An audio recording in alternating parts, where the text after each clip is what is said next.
You can look at that. All right, live pictures at the UN Security Council right now as we await the Syrian ambassador's response to the U.S.-led strikes. The Pentagon saying they coordinated their strikes in Syria. They were aimed to deliver an unambiguous message to the Assad regime that the use of chemical weapons is unacceptable. So how does that sentiment play across the country? We bring in Milwaukee talk radio host Dan O'Donnell. Dan, nice to see you from the conference room in Milwaukee.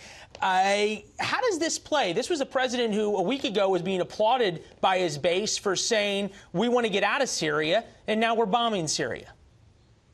Well, that is sort of what the dichotomy is. It breaks up into two different schools of thought. There are Trump supporters who applaud this, who are sort of the military hawks and believe that he's finally enforcing Barack Obama's red line. But there's also the theory that, hey, look, he tweeted this morning, mission accomplished. We heard that before back in 2003 from President George W. Bush. And there's a fear, I think, that we don't want to make the same mistakes that were made in Iraq now in Syria.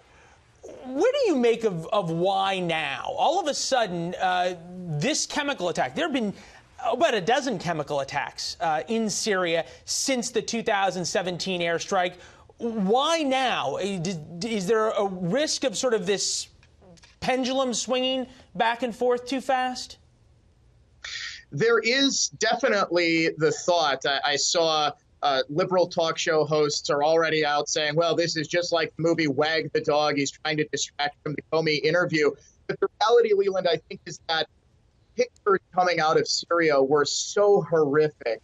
The children, victims of chemical weapons attacks, that it just, I don't want to say tugs at the heartstrings. It certainly is an emotional motivator for anyone, I think, including a president and including the Joint Chiefs of Staff. The emotion is unmistakable, but is emotion the way to make these serious foreign policy decisions? Is that why we elected this president? Was emotion or policy?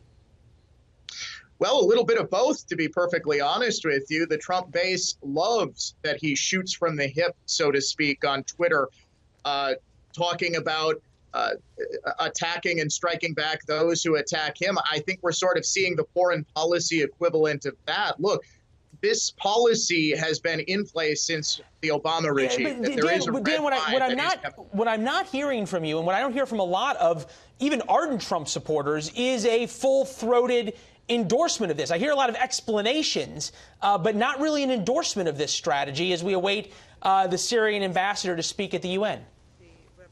Well, to be perfectly honest with you, I think it's still too early. We were told last night by the Secretary of Defense that this is a pinprick strike.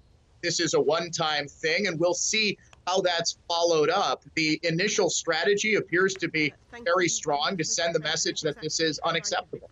You say it's a very strong message. We hear so often now, we heard from Jack Keane earlier, that this is anything but a strong message, that the Russians essentially said, you touch any of our people, you touch anything close to our assets, we're going to attack. And the U.S. backed way off, and we succeeded in blowing up 3 buildings that had stuff in them that we've known have been there for months, if not years.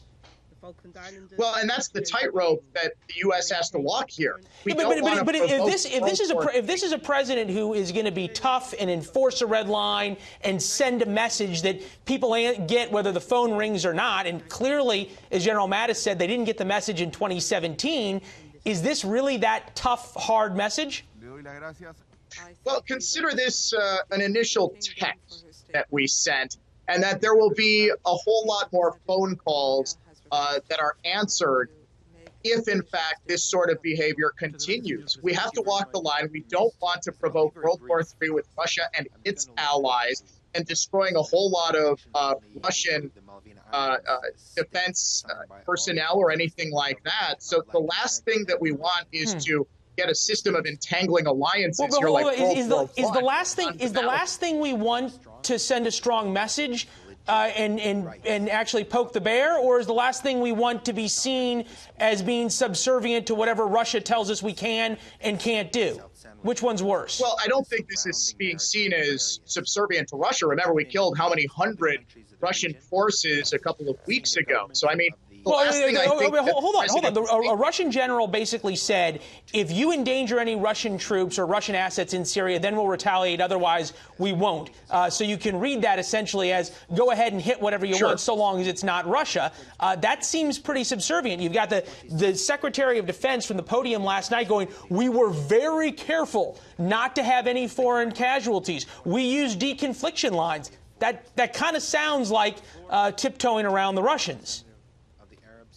It does. That's one way of interpreting it. Another is that it wasn't Vladimir Putin who was gassing the Syrian people. It